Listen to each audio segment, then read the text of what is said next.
Di sini beliau berjaya mendapat pendapatan sebanyak 4 angka setiap hari.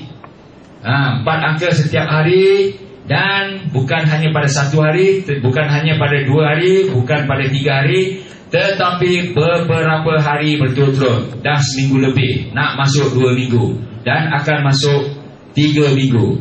Beliau dapat berjaya berbuat demikian oleh kerana kegigihan beliau dan juga keusahaan beliau dalam perniagaan ini.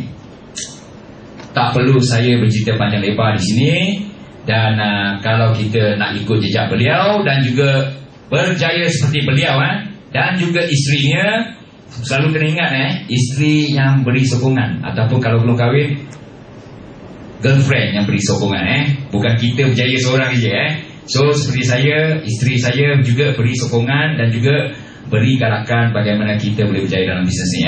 So tidak perlu saya membuang masa banyak sini. Saya ingin menjemput Mahathir, bukan Tun Dr. Mahathir Mohamad, tetapi kita boleh panggil dia Abang Mahathir bin Amlan, ataupun Saudara Mahathir, ataupun lebih dikenali sebagai AGM Mahathir bin Amlan. Dipersilakan beliau.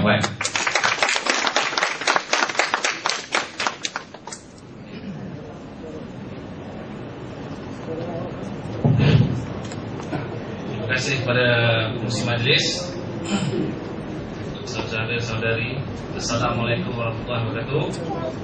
Salam sejahtera, salam kenalan dari saya, Mahathir bin Amlan, kepada anda semua. Mungkin ada yang telah mengenali saya, mungkin ada yang belum mengenali saya.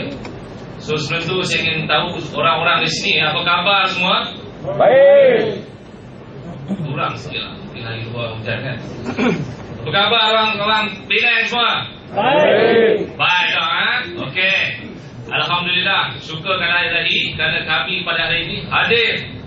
Okey, hadir ingin beri anda satu taklimat yang pertama di Pulau Pinang.